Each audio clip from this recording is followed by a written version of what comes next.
Buenos días con todos. El día de hoy, 24 de junio, vamos a comenzar con la conferencia del doctor Martín García Fray, quien actualmente es investigador en el Instituto Internacional de Investigación de Ciencia de Desastres de la Universidad de Tohoku. A continuación, el doctor García nos va a exponer su tema de investigación que titula Proceso de plan operativo para el desarrollo de medios de vida mediante la eficiencia de viajes tras la erupción del volcán Merapi en Yorkata. Por favor, doctor García, a continuación la palabra es suya. Muy buenos días, buenas tardes o buenas noches. Mi nombre es Martín García y les voy a hacer una presentación titulada Microsimulador de usos de suelo y transporte operativo para el desarrollo de medios de vida tras la erupción del volcán Merapi en el 2010. El empleo de la zona, debido a que la zona es rural y queda a las afueras de la ciudad de Yogyakarta, es principalmente la agricultura y el, el, la producción de leche. La erupción mató más de 1000 vacas en la zona y unas 386 personas también. Adicionalmente, unas 2600 casas fueron destruidas. Las zonas de agricultura fueron totalmente deterioradas y las vacas que quedaron vivas fueron reubicadas lejos del volcán y también lejos de los asentamientos humanos. A las viviendas se les dio espacio para una vaca cerca de sus casas. Se les dieron casas de 36 metros cuadrados de un piso y sin muchas opciones de empleo o de opciones de empleo, debido a que la zona queda fuera de la ciudad y debido al hecho de que la zona es altamente turística, pero el turismo, como bien se sabe, puede quedar inhabilitado por ciertas condiciones como temporadas o también por eventos extraordinarios como ha sido COVID o desastres naturales en general. 91% de las personas afectadas trabajan en este empleo principal y tras la erupción del volcán tuvieron que mantenerla, ¿no? Entonces por mucho tiempo quedaron a disposición del gobierno y dependiendo del gobierno por mucho tiempo. El caso estudio en este caso es el asentamiento humano llamado Pager Yurang. Está ubicado en la zona rural, a la periferia de la ciudad y se fue elaborado con mecanismos llamados hoy en día community-based, es decir, basados en el poblador o la persona y después a partir de ahí se empieza la planificación. La razón por la que escogí este asentamiento como objetivo de esta investigación es porque se ha visto en muchos artículos de investigación que ha habido esa estagnación o no ha habido crecimiento económico en la zona ni crecimiento económico dentro de los asentamientos humanos. La pregunta de investigación es la siguiente: ¿cómo podemos atraer opciones de empleo más cerca de los hogares afectados y ubicados en zonas periféricas de la ciudad mientras conservamos las zonas de agricultura? El problema de este lugar el problema en general es que necesitamos asegurar la recuperación de empleos tras la reubicación o reconstrucción causada por desastres naturales. Pero cuando se trata de agricultura es caro y difícil de reubicarla. Otros empleos o fuentes de ingreso pueden aparecer, pero personas entre 45 y 65 años aproximadamente o mayores no estarían dispuestos a cambiar sus rutinas y costumbres así nomás. Y debido al hecho de que han quedado o generalmente quedan muy afectadas por un desastre y la pérdida de todas sus cosas y pérdidas de vida, entonces peor aún esto no es una solución muy viable. Entonces, debido a esto, se adecúan a las circunstancias y hacen lo posible por hacer los viajes desde el nuevo asentamiento, la nueva ubicación, hacia las viejas zonas de agricultura. Y el propósito de investigación es obtener un método de evaluación de viajes tras la reubicación de familias afectadas por desastres en asentamientos humanos, utilizando la accesibilidad a medios de ingresos. Y clarificar si es que un sistema de usos de suelos con opciones de empleo distribuidos a lo largo de la red vial, pueden complementar la labor rural y de reducir los costos de viajes en total. Entonces, un proceso operativo se hace con planificación urbana, es decir, se prognostica el desarrollo de una zona, el resultado y se prepara un plan. 3 indicadores fueron utilizados para medir la forma urbana tanto en el 2019 como se va a ver más adelante en un escenario futuro, el cual se va a simular. Entonces, estas son la densidad de personas en un kilómetro cuadrado, la superficie o el área de superficie de vivienda, el antes y después. El uso de suelo en términos de comercio residencial o local en un área de medio kilómetro cuadrado, donde la distancia máxima de personas o la distancia máxima establecida por los diarios de investigación es de 500 metros antes de tener que utilizar un vehículo.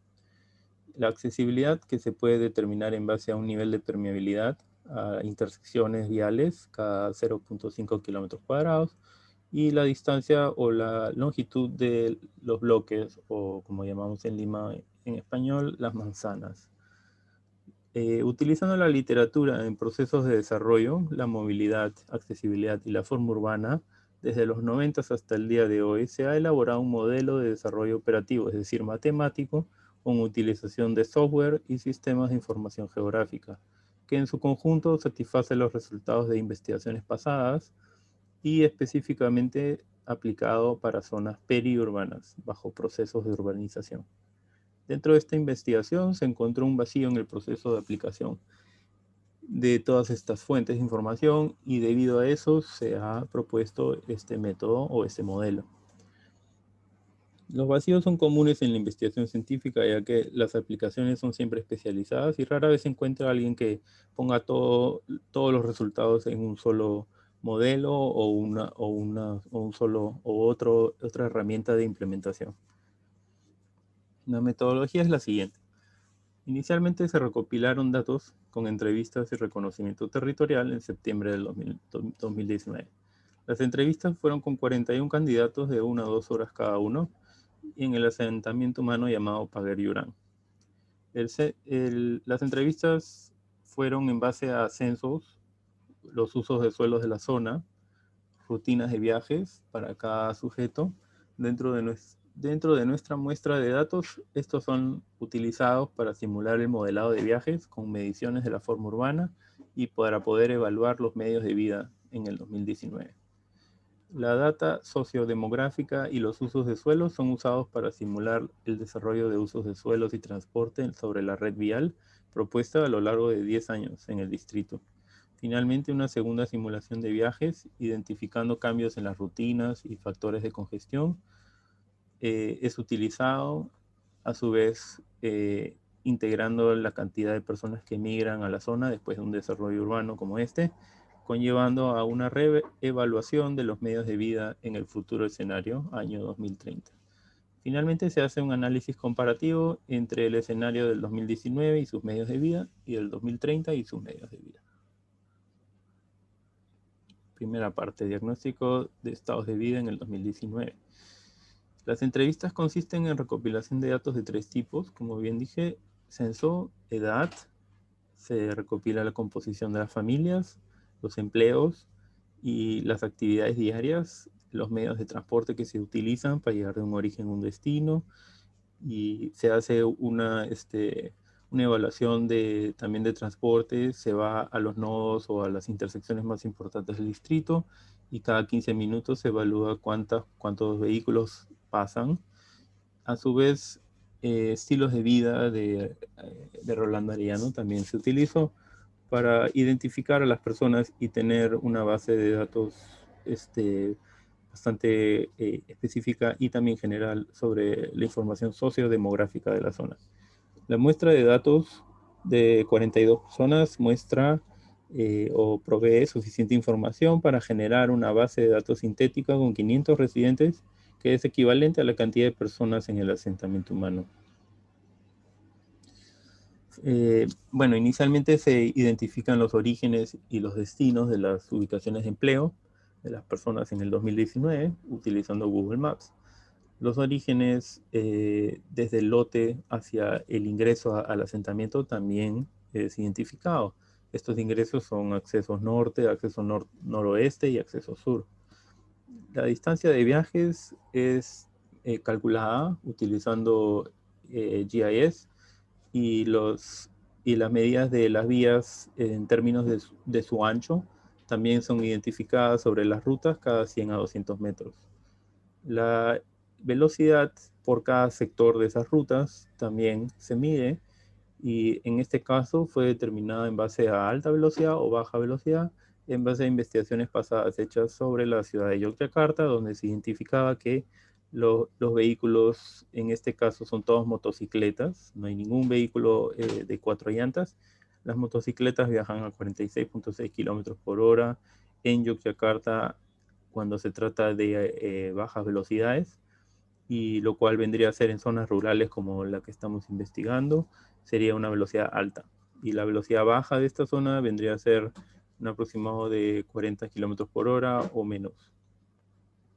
La jerarquía de vías también es identificada de acuerdo a los destinos que éstas conectan sobre la red vial y se utilizan vías locales, colectoras, arteriales y expresas. Con todo este análisis se puede ver en el mapa abajo a la derecha que se pueden identificar unas rutinas con las líneas rojas, y finalmente en el mapa a la derecha se pueden identificar, vamos a mover esto, se pueden identificar los nodos donde confluyen estas vías más importantes y el asentamiento humano ubicado al centro. La accesibilidad también es calculada. De esta forma se puede determinar la eficiencia del asentamiento en términos de viajes hoy en día. El acceso norte y el acceso noreste por encima, las intersecciones son medidas y la permeabilidad del asentamiento humano también es calculado. La forma de cálculo es en base a el estudio de diferentes asentamientos humanos en el Perú, del cual se hizo una tabla basada en medidas de bloques, intersecciones, conectividad, etcétera, en base a zonas de tipo residencial, comercial, oficina o industrial, y subdeterminadas por su densidad, baja densidad o alta densidad. Los resultados de la simulación. Los sujetos utilizan $20 de sus $78 de ingresos mensuales, es decir, el 26%, en viajes hacia sus destinos de trabajo, y esto es mayor al 21% de ingresos para viajes en zonas sin transporte público. Es decir, esta zona ya es parte de una zona sin transporte público, pero adicionalmente utilizan un 5% más que otras zonas que tampoco tienen transporte público. Los medios más económicos son las motocicletas, pero estas tienen un impacto ambiental de 22.519 gramos de CO2 para los 41 sujetos a lo largo de un día, y viajan 421 kilómetros al día. El diagnóstico es que el potencial identificado para incrementar las ganancias de las familias en esta zona es contrarrestada por la incapacidad de diversificar sus ingresos debido a la limitada cantidad de opciones y la falta de acceso a vías transitadas y la rutina de viajes que hace imposible reducir los ingresos, que reduce los ingresos económicos al 70%. O sea que los viajes son costosos, hay una falta de acceso a opciones de vida y por ende se ven obligados a mantener los estilos de vida que tienen, llegando desde sus nuevos lotes a sus antiguas zonas de agricultura. Bueno, acá es donde se puede ver la arquitectura del modelo que se ha utilizado y lo vamos a explicar más adelante aquí. Como una medida de seguridad para asegurar los medios económicos y hacer un asentamiento que sea, o un desarrollo que sea sostenible, que pueda ayudar a las zonas más afectadas o a las personas más afectadas. Entonces se identifica a Yogyakarta como uno de los polos económicos más grandes, de hecho, de todo el país. Y a su vez se identifica un segundo polo económico, el cual está en las laderas de Merapi, que es un polo basado en el turismo y que está interconectado con la ciudad de Yogyakarta por una vía que es considerada de alto tránsito. El primer paso después de identificar estos polos es identificar las intersecciones de vías, es decir, los nodos, y que ya, a su vez algunos ya tienen usos de suelos mixtos, actividades mixtas, y tienen mayor cantidad de densificación de construcción. El modelo aquí se puede ver cuatro partes. La data que ingresa, el modelo, las interfaces del modelo lo que hace es conectar esa data, utiliza ingresos de datos, los procesa y el resultado de ese proceso es ingresado a otro casillero y así uno por uno van integrándose los datos. Esta integración de datos pasa por dos procesos. Hay un proceso que es para identificar nodos, desarrollar nodos, concluye con la aplicación de usos de suelos, y el siguiente proceso está basado en un componente que es el componente para la planificación de asentamientos. Estos asentamientos están basados compuestos por bloques y cada bloque está compuesto por grupos de familias. Los grupos de familias son agrupados en base a diferentes indicadores que voy a explicar más adelante y se utiliza la data sintética para hacer esto, y con atributos de cada bloque se puede identificar una posición ideal para cada bloque dentro del margen de la ubicación del asentamiento humano. Finalmente se obtiene una realidad virtual de todo este proceso y se hace lo que es el componente de transporte, es decir, se simulan los viajes dentro de esa realidad virtual y se obtienen resultados con indicadores en base a densidades, a impacto ambiental y energía, la densidad antes y después, los usos de suelos, es decir, los empleos que estos consignan, la accesibilidad en general y la demanda de vivienda. Densidad. El gobierno local y la ciudad de Yogyakarta ha censado a la población en el año 2017, fue la última vez.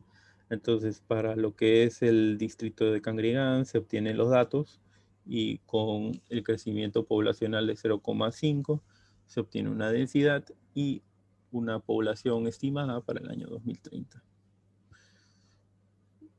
Para identificar los nodos, la cantidad, el crecimiento poblacional dentro del distrito es subdividido en la cantidad de nodos que van a haber dentro del distrito, que se van a consolidar, por así decirlo, y se identifican las vías y el ancho de vías que se intersectan en cada nodo, para darle a cada nodo una jerarquía dentro de la red vial, local, distrital o interdistrital, que inicialmente va a ser asignada de esta forma, pero más adelante verán que cada jerarquía podría cambiar de acuerdo a las actividades estructurantes que se van a posicionar en cada nodo. Cada nodo a su vez obtiene un grado de influencia o un radio de influencia con esta tabla 3 y un peso, y con esos datos, obteniendo la categoría y luego los datos de radio de influencia, el área y la población aproximada, se obtiene un margen de alturas. Es decir, si el ancho de la vía es de 3 o 4 metros, entonces la altura debería ser la misma, 1 en 1. Si es de 4 a 6 metros, 1 en 1 en 5 y así sucesivamente. Con este proceso se pueden identificar a su vez, es decir, mediante el uso de este proceso, se pueden identificar dos tipos de nodos, dos nodos con jerarquía local, por decirlo. Entonces, para identificar qué nodo tiene mayor importancia, se hace un análisis más desagregado que no voy a explicar ahorita, pero que conlleva a identificar que los dos nodos últimamente pueden obtener una cantidad diferente de personas, 61 y 57, y un área de vivienda utilizada para esas nuevas personas, 4.140 metros cuadrados o 3.870 metros cuadrados. Esto en base a lotes de 90 y 120 metros cuadrados para viviendas de 1, 2 o 3 adultos correspondientemente. La densidad. La densidad se determina entonces para el año 2019 en 617 personas por kilómetro cuadrado. Se ha identificado esta zona roja como una de la zona de interés, por así llamarlo, porque el asentamiento queda en el centro y a su vez tenemos dos nodos ubicados en los extremos del asentamiento. Para el año 2030 se prognostica un incremento de desde 2.800 personas a 3.500 personas y con 814 personas por kilómetro cuadrado. Un mapa de usos mixtos se utiliza para calcular la forma urbana y primeramente las actividades estructurantes que son identificadas en cada nodo son clasificadas. Por decir, el nodo 1 queda clasificado como local institucional de servicios porque se encuentran actividades institucionales y pertenecen a una categoría de servicios, mientras que el nodo 2 es local educacional de servicios porque es local también, pero pertenece a un uso de suelo educativo ya que tiene colegios y a su vez eso es un servicio. Utilizando la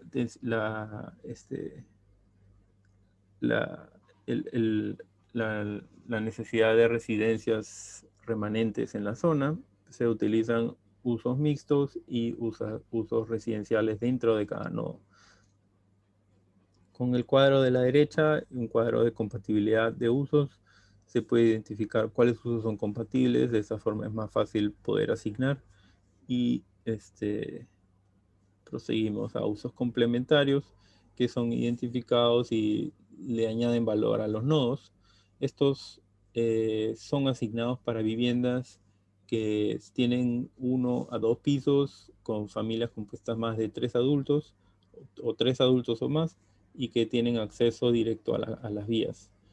Se prognostica que estas viviendas, a través de un desarrollo rural, podrían obtener podrían tener negocios propios en sus viviendas. En el 2019 se hace un cálculo de cuántos comercios existen en un radio de 400 metros al ingreso del asentamiento. El punto centro es aquí en la confluencia de la vía o en la esquina, y esta es la zona que abarca. El número es 1.994 metros cuadrados de ese tipo de comercio rojo. Y en el caso del 2030, después de consolidar los dos nodos de los extremos y que esos nodos a su vez generan empleo, el empleo que generan estos nodos es calculado y esa cantidad de empleo restante, después de que las personas que se estiman que van a nacer en esta zona van a hacer que los padres de estas personas van a obtener empleos, ¿es cierto? Entonces los empleos restantes van a hacer que la zona es decir, ya van a generar inmigración a esta zona. Esa gente va a buscar o se pronostica que esa gente va a buscar residencia dentro del nodo, pero probablemente la cantidad de residencia hábil dentro del nodo no es suficiente y por lo tanto se empiezan a colocar entre los nodos, es decir, en esta vía, sobre esta vía y en zonas específicas estratégicas como en la confluencia de vías, en esquinas locales como esta o esta. Y bueno, estos son estos usos mixtos azules que son identificados tanto dentro de los nodos y entre los dos nodos en la vía que los conecta. Entonces, ahora el cálculo para Neighborhood Shopping es considerando usos mixtos y comercio. Y en este caso se identifican un total de 4.590 metros cuadrados, es decir, un incremento de 2.3 veces más. Bien, pasamos a simular la data sintética para hacer el asentamiento. El asentamiento humano requiere de bloques. Entonces, estos bloques formados por familias de 26 familias. Primeramente, esto pasa por un modelo de Python, es decir, un código el cual asimila la data, la procesa y te retribuye con los grupos ya formados en base a tres, o si en este caso fueron tres reglas que hicimos. Una de las reglas era que todas las familias de un grupo pertenezcan a un bloque el cual tenga compatibilidad de usos de suelo, o sea, es decir, la compatibilidad de usos de sus empleos. Si el empleo es en turismo, su uso es turismo. Si su empleo es en comercio, su uso es en comercio y así sucesivamente. Se hizo un análisis de compatibilidad y se generaron estas tablas. Y en cada una de estas tablas se puede ver que, por ejemplo, aquí esta tabla pertenece a E, es educación. Educación y, por ejemplo, SI es, ¿cómo era? Small industry, o sea, es industria pequeña y hay servicios, ¿no? Entonces, en una de las manzanas sería educación, industria pequeña y servicios nada más. Eso vendría a ser uno de los grupos. Entonces, con los 12 grupos necesarios para formar las 300 familias en Paguer-Yurang, se puede proceder a identificar a nivel de cada individuo qué atributos se podrían utilizar para colocarlos o más cerca a un acceso o más cerca al otro, o dónde, en qué posición geográfica del mismo terreno se pueden ubicar cada uno de estos bloques.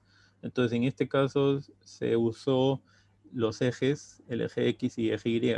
El eje X se consignó a personas sobre 50 años que quisieran tener más accesibilidad hacia la vía a la vía que está circundante o que pasa por encima del asentamiento, mientras que el eje Y se utilizó para identificar a las personas que van a utilizar el acceso hacia el sur, el acceso sur que te lleva hacia una de las zonas reubicadas para las vacas.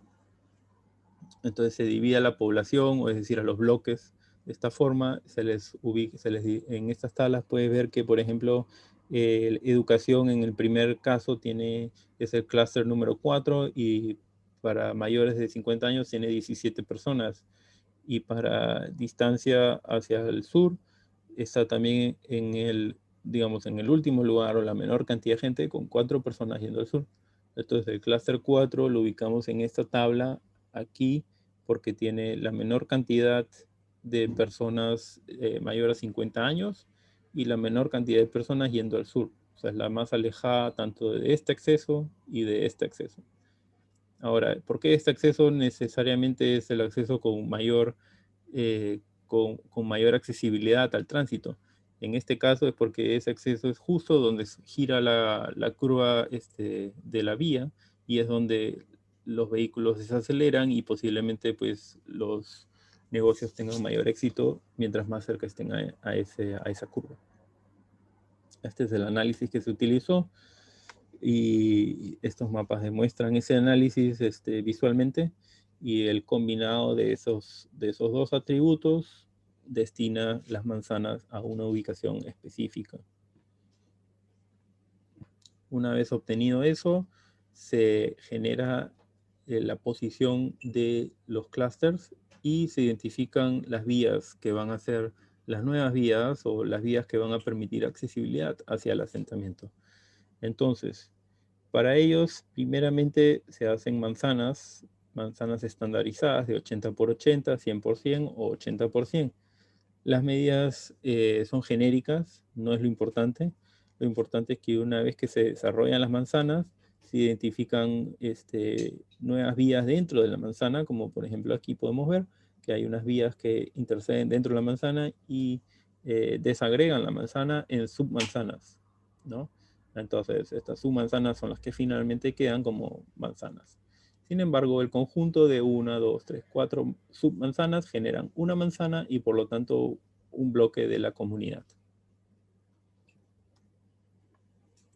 Luego, por último, se hace el análisis de accesibilidad sobre este nuevo asentamiento y se obtiene que hay de hecho hay una mayor cantidad de intersecciones y eso no estaba previsto, y la partición de las manzanas es 33, 63 y 80, y las medidas, bueno, 80 y 100, la manzana, y la densidad es baja, mientras que la antigua densidad era muy baja. Y lo que demuestra este análisis es que a pesar de que muchos indicadores han subido en vez de haber bajado, es decir, la accesibilidad ha bajado, pero la conectividad de la vía superior con el extremo inferior, con una vía interior peatonal o semi-peatonal que conecta esa vía con la de abajo y conectando a su vez espacios amplios, abiertos, como acá arriba podemos ver este lote grande con un sublote. Esto viene a ser un mercado. Y acá al centro podemos ver otro gran espacio abierto que puede ser utilizado para usos mixtos. Finalmente acá abajo vemos otro lote grande que viene a ser un espacio también de venta, de venta de productos de agricultura. Y todo eso conectado por una sola vía le da mayor accesibilidad peatonal a este asentamiento humano. Y lo que hace finalmente eso es que todas las viviendas o lotes frente a esa vía, como estas numeradas, van a tener un mayor nivel de accesibilidad y mayor probabilidad de convertir sus usos de residencial a uso mixto. Esa es la finalidad. Bien, este es el resumen de lo que se ha logrado hacer. Se han conectado los nodos mediante una vía cerrada o un sistema de una red vial cerrada. Luego se identificaron las zonas de agricultura y se consolidaron, es decir, se han esparcido esas zonas a lo largo del tiempo.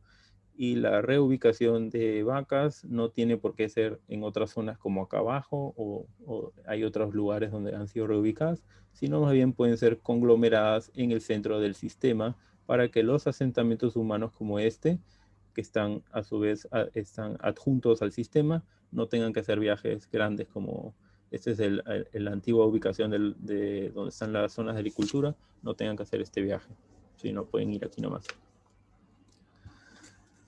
Los resultados son los siguientes. Vamos a hacer esto más rápido. Indican los resultados de la simulación dentro del asentamiento, porque la simulación se hace dentro del asentamiento y luego la simulación en total. Dentro del asentamiento se indica un 55% menos distancia recorrida en el nuevo asentamiento y esto conlleva a un 49% de ahorros de combustible para viajes dentro del asentamiento.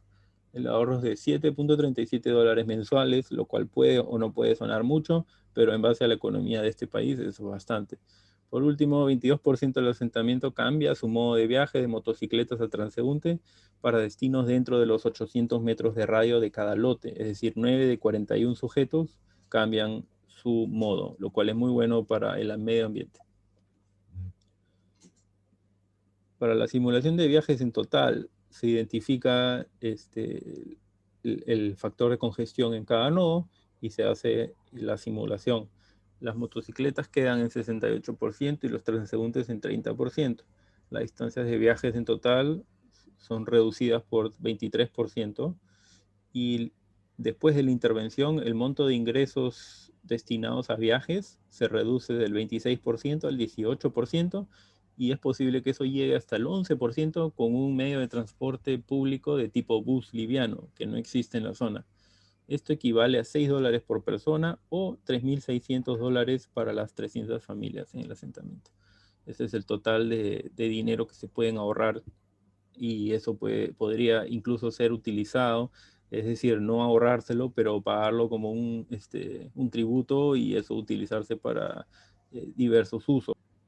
Conclusión, una mayor accesibilidad al tránsito y usos de suelo distanciados a escala peatonal atrae los negocios residenciales compatibles con las necesidades de las familias afectadas y eleva la probabilidad de que ellos pongan un negocio en un 34%. Es decir, todos esos lotes que estaban frente a la vía que conecta las vías que son que están circundando al terreno. Todos esos lotes tienen una probabilidad de 34% de cambiar su uso, ¿no? Y poner un negocio. Agrupando las viviendas con perfil de ocupaciones, utilizando los usos de suelo correspondientes y atributos de dirección hacia aquellos destinos, se logra reducir la distancia total dentro del asentamiento en un 55%. Esto es igual a $88 de uso innecesario de combustible para todo el asentamiento. Los ahorros mensuales equivalen a $6 por persona, pudiendo incrementar al doble, a 11.85, con un servicio modesto de transporte público. Los resultados indican que 284 personas, es decir, 54% del asentamiento, podrían diversificar sus empleos en zonas rurales, por lo cual se acepta el balance de usos de suelos rurales y semiurbanos adecuados para el desarrollo periurbano del distrito. Es decir, si la zona es rural hoy en día, que la zona sea semiurbana no tiene no le quita ningún valor a la zona, siempre y cuando se haga respetando las zonas de agricultura, consolidándose y integrando esos usos de suelo. El mecanismo de planificación puede ser utilizado para el manejo de crecimiento urbano en zonas periféricas a las ciudades que sufren desastres naturales y por tanto requieren de reubicación o reconstrucción de sus zonas. Muchas gracias. Esto